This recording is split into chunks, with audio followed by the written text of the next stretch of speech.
구남아, 네 한국 가 사람 하나 죽이고 오라.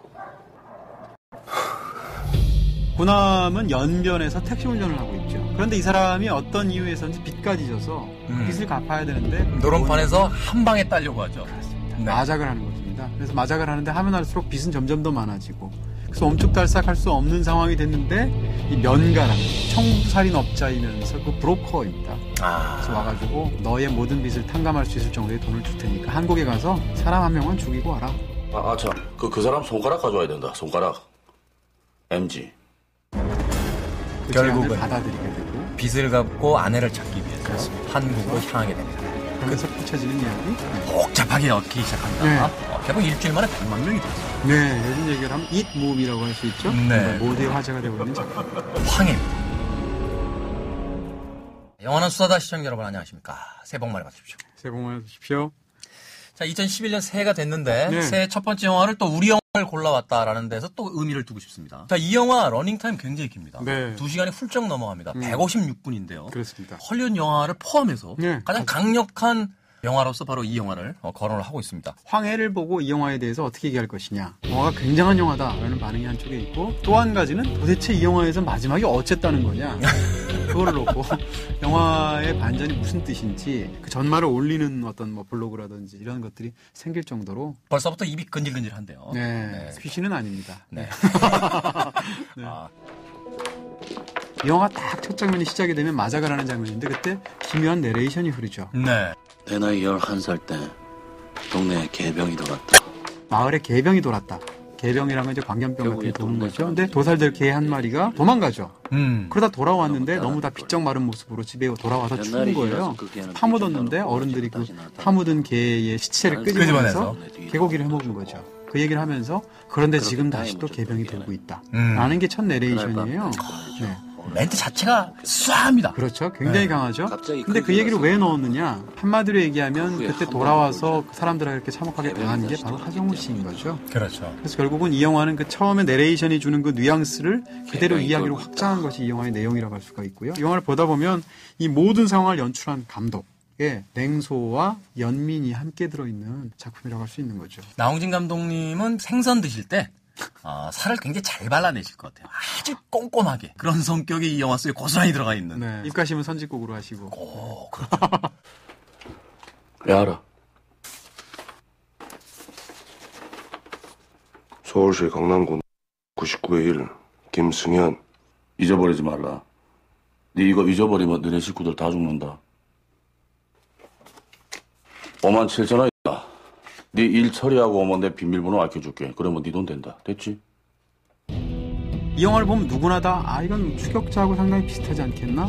라고 이야기를 하시죠. 하지만 사실 연기 스타일에서부터 이야기를 풀어나가는 형식까지 추격자하고는 굉장히 다른 영화라고 말을 할 수 있을 것 같아요. 비유를 해서 말을 하자면 하정우 씨가 맡은 구남이라는 캐릭터는 육식동물로 살아가기를 강요받은 초식동물 캐릭터예요. 겁도 굉장히 많고, 그렇죠. 남 눈치도 많이 보는 사람인데 남을 죽여야 하고, 그리고 또 누명을 쓰고 쫓겨야 되고, 이런 상황이 되는 거거든요. 반면에 이 면가 캐릭터는 환경에 최적으로 적응한 맹수를 보는 것 같은 느낌이에요.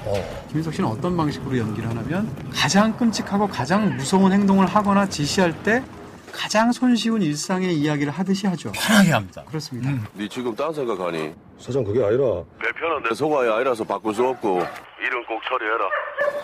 아이 그러면 내 말 했지. 지금 바로 니네 집에 사람 보낼 테니까 잘 생각하고 결정해라. 감독이 그렇게 받아들일 수 있도록 영화를 형식적으로 굉장히 많이 짰고요. 예를 들어서 극 중에서 하정우 씨가 뭘 딱 쳐다보면 뭘 쳐다보는지를 반드시 보여줍니다. 그걸 이제 영화에서 시점 쇼트라고 하는데, 대표적인 장면이 사전 답사를 갑니다. 범행 현장. 네. 자기가 청부살인을 하기 위해서 불이 언제 켜지나, 저기에 사람이 얼마나 지나가나, 그런 사전 답사하시는 장면을 보면 이 사람이 등을 딱 쳐다보려고 딱 쳐다보면 등을 비춰주고, 그 다음 다시 골목을 딱 쳐다보면 골목을 보여주고 해서 본다 보여지는 것, 본다 보여지는 것, 이런 방식을 통해서 관객으로 하여금 그 인물에게 동화하도록 형식적으로 만들죠. 그런데 김윤석 씨가 등장하는 장면에서는 이 시점 숏을 거의 쓰고 있지 않아요. 그러니까 이 캐릭터에 대한 정체를 모호하게 만들어버리고, 마치 스포츠 경기장에서 선수들이 움직이는 것을 냉정하게 관객석에서 쳐다보는 듯한 그런 느낌입니다. 면가라는 악마적인 캐릭터를 그냥 두고 객관적으로 보도록 만드는데, 그런 측면에서 굉장한 테크닉이고 연출력인 건 사실이죠. 옳지. 이 영화를 전반과 후반으로 나눈다면 4부 구성으로 되어 있지 않습니까? 네. 저는 1부와 2부는 굉장한 영화라고 생각합니다. 정말 잘 만들었고요. 근데 영화가 3부 지나고 특히 4부로 접어들면서 마무리 부분에 상당한 결함이 좀 있는 것으로 보이고요.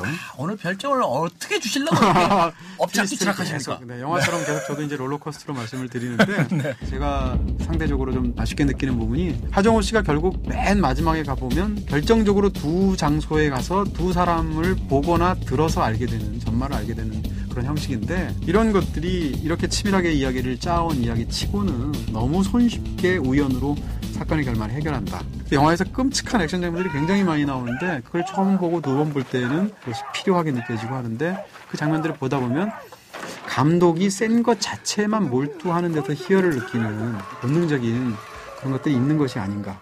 개인적인 느낌입니다만 네. 나홍진 감독님은 어디 오신다 그러면 피하고 싶어요.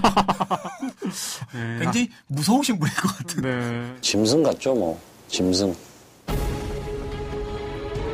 몇 가지 단 아쉬움이 있는데도 불구하고 이 영화만큼의 어떤 그런 식의 긴장감을 만들어내는 것도 정말 드문 일인 것 같아요. 1년에 이런 한국 영화 한두 편 만나기도 어려울 것 같아요. 여기까지 이야기를 듣고 나니까 오늘 이동진 평론가님의 별점이 더 궁금해집니다. 네. 간을 너무 많이 봤나요? 네.